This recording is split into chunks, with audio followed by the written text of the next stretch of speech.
Coba Anda bayangkan sejenak ya. Anda tinggal di salah satu kota paling modern, paling kaya di dunia. Gedung pencakar langit di mana-mana, mobil mewah seliweran. Kedengarannya kayak kehidupan yang ideal banget ya. Bener. Tapi terus, suatu pagi, Anda putar keran air di dapur, dan nggak ada setetes pun air yang keluar. Oh wow, sama sekali nggak ada. Kosong lompong. Dan ini bukan karena pipa bocor atau lagi ada perbaikan, tapi karena sebuah fasilitas desalinasi laut raksasa yang jaraknya ratusan kilometer dari rumah Anda, baru aja hancur kena rudal balistik. Dan tiba-tiba, kota metropolis yang super megah itu cuma berjarak beberapa hari aja dari krisis kehausan massal. Tepat banget. Dan tahu nggak, skenario kayak gitu sekarang bukan cuma ada di naskah film fiksi ilmiah. Nggak sama sekali. Kalau kita lihat lanskap geopolitik Timur Tengah hari ini, itu adalah ancaman operasional yang sangat amat nyata. Selamat datang di Eksplorasi Mendalam kita kali ini. Hari ini kita bakal membongkar satu teka-teki geopolitik yang efeknya luar biasa besar. Kita ngomongin konflik militer Amerika Serikat dan Iran, krisis di Selat Hormuz, dan gimana efek dominonya itu menghantam segalanya.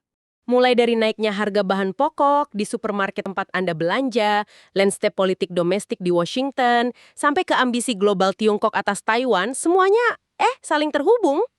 Nah, materi analisis kita hari ini diangkat dari transkrip wawancara dengan berbagai tokoh. Ada pakar hubungan internasional John Mearsheimer, ahli hukum veteran Alan Dershowitz. Terus ada juga tokoh politik America First, Joe Kent, dan Presiden Eurasia Group Ian Bremmer yang ngasih sudut pandang ekonomi makronya. Betul. Tapi sebelum kita melangkah lebih jauh, saya mau menegaskan satu hal penting ke Anda semua.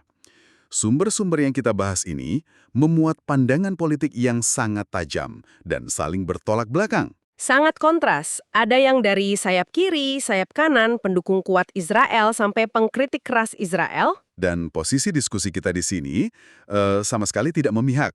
Kita tidak membenarkan, tidak juga mendukung pandangan politik manapun. Tujuan kita murni untuk melaporkan argumen dari sumber asli secara imparsial supaya Anda bisa paham realitas di balik layarnya. Karena Anda harus peduli soal ini. Ini bukan sekedar konflik di tempat yang jauh. Peristiwa ini berpotensi memicu semacam depresi besar era 30-an tapi versi modern yang pasti bakal ngaruh ke pekerjaan dan tabungan Anda. Oke, mari kita mulai dari titik ledak awalnya. Gimana sih awalnya operasi yang janjinya bakal jadi kemenangan militer yang cepat, malah berubah jadi krisis ekonomi global yang mencekik? Jadi gini, administrasi Trump bareng sama Perdana Menteri Israel Netanyahu dan Kepala Mossad saat itu, mereka benar-benar salah baca situasi. Maksudnya mereka berekspektasiin ini bakal kelar dalam semalam gitu. Iya, mereka ngekspektasiin kampanye shock and awe, kejutan dan ketakutan. Mereka pikir dengan pukulan militer yang masif dan cepat, rezim Iran bakal langsung terpenggal dan jatuh. Tapi yang bikin saya heran pas baca transkripnya, penasihat-penasihat Trump sendiri kayak J.D. Vance, Marco Rubio, bahkan para petinggi intelijen udah ragu duluan kan? Mereka udah bilang ini bakal gagal. Bener banget. Dan ternyata Iran emang nggak menyerah. Bukannya ciut, mereka malah nunjukin semangat nasionalisme yang sangat tinggi. Mereka merasa terancam secara eksistensial. Dan cara mereka membalas itu yang bikin pusing. Mereka nggak nantangin pesawat Amerika di udara terbuka, tapi langsung memblokade Selat Hormuz dan menyita kapal kargo. Tepat. Dan sekarang posisi negosiasinya jadi buntu total. Amerika nuntut Iran buat stop pengayaan nuklir dan ngeluarin uranium yang udah diperkaya sampai 60%. Tunggu, soal uranium 60% ini. Buat kita yang nggak gitu paham fisika nuklir, kenapa angka 60% ini jadi semacam garis merah yang nggak bisa ditawar buat Amerika? Karena gini, ngubah uranium mentah jadi bahan bakar reaktor itu prosesnya panjang dan susah banget. Tapi kalau Anda udah sampai di kemurnian 60%, Itu ibaratnya udah nyampe puncak bukit ya? nah ya, sisa proses buat loncat ke 90% atau level senjata nuklir itu jauh lebih cepat. Jadi kalau Iran punya yang 60%, mereka secara teknis cuma selangkah lagi dari bikin bom nuklir. Oh, wow. Berarti kalau Amerika minta Iran nyerahin itu, sama aja nyuruh Iran buang kartu truf paling kuat yang mereka punya dong. Bener. Makanya Iran nolak mentah-mentah kehilangan kapasitas nuklirnya. Dan masalahnya makin numpuk. Sanksi, kontrol selat, sampai nasib proksi kayak Hamas dan Hizbullah ikut terseret. Terus imbas globalnya ini loh yang mengerikan. Selat ditutup itu bukan cuma soal minyak yang mandek, tapi juga pupuk, aluminium, sampai gas helium. Jujur saya baru tahu helium sepenting itu. Gimana ceritanya? Helium dari Qatar itu komponen yang super krusial buat proses pendinginan di pabrik semikonduktor. Oh, jadi chip buat handphone dan laptop kita itu bergantung sama gas helium ini? 100%. Tanpa itu, pabrik-pabrik di Asia nggak bisa produksi chip. Efeknya menjalar kemana-mana. Biaya hidup naik, inflasi mengancam, bahkan aftur aja terhambat. Ya, ini tuh ibaratnya gini loh. Anda motong kabel alarm di gedung karena keganggu suara bisingnya, tapi tanpa sengaja malah nyalain sistem penyiram air dan bikin seluruh gedung pencakar langit itu kebanjiran. Analogi yang pas banget. Niatnya menyelesaikan satu masalah kecil, malah merusak keseluruhan sistem infrastruktur. Tapi ini memunculkan satu pertanyaan buat saya. Apakah para pemimpin militer ini benar-benar lupa sama kuatnya nasionalisme Iran? Atau ini murni karena arogansi aja? Semacam hubris militer gitu. Kalau menurut analisis pakar kayak Mearsheimer, ini jelas ada unsur meremehkan. Amerika ngerasa punya superioritas udara, tapi mereka lupa rudal balistik Iran itu daya hancurnya asimetris. Asimetris gimana maksudnya? Iran nggak butuh pesawat canggih buat ngelawan Amerika di udara. Mereka cukup luncurin rudal buat ngancurin fasilitas penyulingan minyak atau pabrik desalinasi air di negara-negara teluk, kayak yang kita bahas di awal tadi. Wah, itu sih secara harfiah bakal mutus pasokan air minum buat jutaan warga di sana ya. Tepat, dan ancaman itu bikin seluruh kawasan ketakutan. Gila sih. Dan sekarang mari kita geser fokusnya sedikit. Alih-alih menyatukan Amerika Serikat melawan musuh bersama, krisis ekonomi dari perang ini malah membelah politik domestik mereka secara ekstrim. Washington sekarang udah berubah jadi medan perang politiknya sendiri. Dan ada pergeseran bersejarah yang terekam di berbagai jajak pendapat. Iya, untuk pertama kalinya dalam sejarah, lebih banyak warga Amerika yang bersimpati sama rakyat Palestina dibanding ke Israel. Angka dukungannya anjlok banget. Di semua kelompok umur dan afiliasi politik loh anjloknya. Ini bikin eksodus politik yang luar biasa. Coba kita lihat Alan Dershowitz. Oh, pengacara terkenal itu ya, yang seumur hidupnya Demokrat. Betul. Tiba-tiba dia pindah ke Partai Republik. Alasannya, dia anggap Demokrat sekarang udah jadi partai yang anti-Israel. Dia nyebutin politisi Demokrat yang pro-Palestina. Bahkan tokoh sekelas Rahm Emanuel aja mulai dorong supaya subsidi militer Amerika ke Israel dihentikan kan? Nah itu, tapi Dershowitz ini ngotot banget kalau Amerika itu ngontrol tindakan Israel bukan sebaliknya. Dia bilang perang ini murni untuk kepentingan Amerika Serikat. Tapi di sisi lain, ini yang lucu. Kaum Republikan Amerika First kayak Joe Kent justru muak banget sama campur tangan Amerika ini. Iya, Kent argumennya simpel. Orang Amerika itu harusnya lebih peduli sama kemiskinan di kota-kota mereka sendiri dibanding buang duit buat perang di Timur Tengah. Dan ini memicu debat panas soal siapa yang narik benang bonekanya. Siapa yang sebenarnya memulai perang ini. Kent ngutip laporan intelijen Amerika yang katanya sengaja dilewati oleh pihak Israel. Bahkan Marco Rubio juga sempat ngaku kan kalau Amerika nyerang duluan itu berdasarkan informasi dari Israel. Betul. Tapi Dershowitz langsung ngecam keras istilah narik benang boneka ini. Dia bilang itu kiasan antisemitis historis yang berbahaya. Padahal pihak Kent ngerasa itu realitas lobi politik biasa yang sah buat dikritik. Perdebatan ini nunjukin betapa sensitif dan terbelahnya Amerika sekarang. Nggak ada titik temu sama sekali. Tunggu, ini bagian yang paling bikin saya terkejut waktu baca transkripnya. Coba pikirin deh. Sayap kiri Amerika menjauh dari Israel karena alasan kemanusiaan.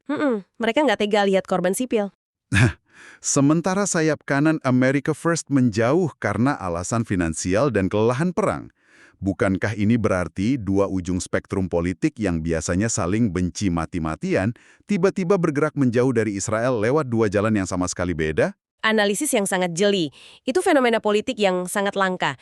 Dua kubu ekstrim mendadak ada di kesimpulan yang sama. Terus apa arti pergeseran aneh ini buat kandidat presiden di 2028 nanti?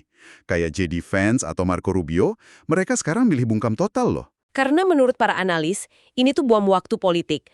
Siapapun yang mau maju di pemilihan presiden nanti, mereka harus bisa ngejawab satu pertanyaan krusial. Pertanyaan kenapa uang pajak mereka dipakai buat perang gitu ya? Tepat. Kenapa uang pajak orang Amerika dibakar di luar negeri, sementara warga Amerika sendiri lagi megap-megap bayar biaya hidup dasar akibat inflasi global ini?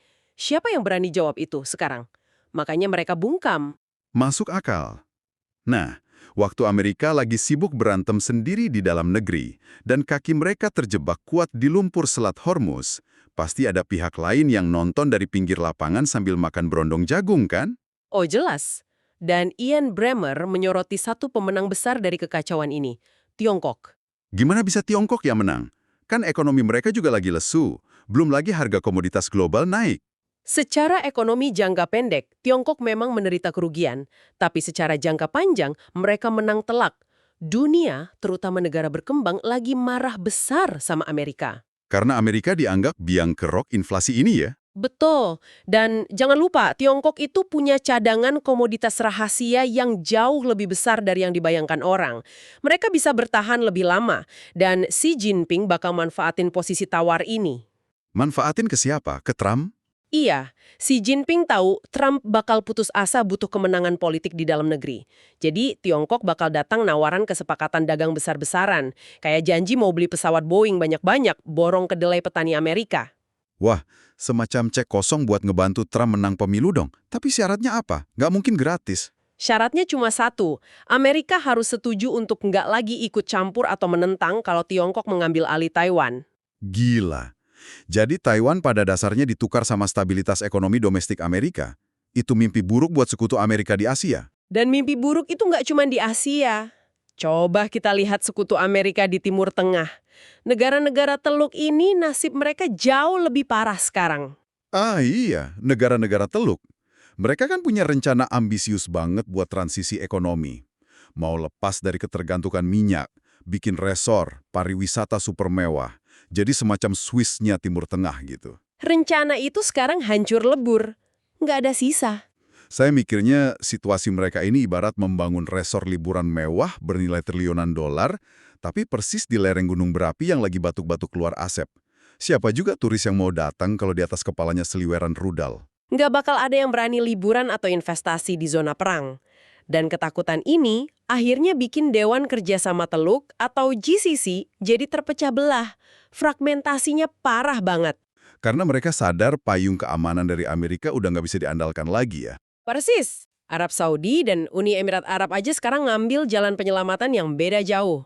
Arab Saudi sih mendingan. Mereka masih bisa napas karena punya jalur pipa minyak Timur Barat. Oh, yang langsung menuju Laut Merah itu ya? Jadi minyaknya nggak perlu lewat Selat Hormuz yang lagi diblokade Iran. Betul. Mereka bahkan meraup untung dari harga minyak yang lagi meroket. Dan secara diplomatik, Saudi milih mendekat ke Pakistan dan Tiongkok buat ngelola hubungan sama Iran. Sementara UEA gimana? Harus ingat, 90% populasi UEA itu adalah ekspatriat, orang asing. Oh, 90%. Kalau ada apa-apa mereka pasti langsung kabur bawa uangnya dong. Itu dia letak rentannya. Karena ngerasa Amerika udah lepas tangan, UEA malah bermanuver sangat ekstrim. Mereka sekarang justru bersandar pada Israel untuk urusan keamanan dan teknologi militer untuk lawan Iran. Menarik baru dinamikanya. Tapi tunggu dulu, saya mau balik ke soal Arab Saudi tadi. Bremer bilang Saudi aman karena pipa minyak Laut Merah. Iya, itu kan semacam pelampung penyelamat mereka. Tapi kan sebelumnya Mearsheimer udah peringatin kalau Iran punya kemampuan rudal balistik yang presisi banget. Kalau eskalasinya makin parah, Iran punya kapasitas buat nutup Laut Merah juga kan? Kalau itu terjadi, bukankah pelampung keselamatan Saudi ini bakal hancur seketika? Poin yang sangat brilian. Kerentanan ekstrim itu memang ada.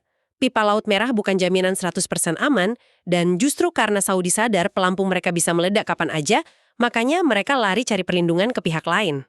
Maksudnya, lari ke Pakistan yang punya senjata nuklir itu? Tepat sekali.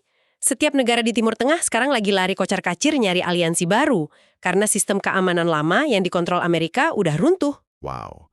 Jadi mari kita rangkum sebentar kekacauan ini.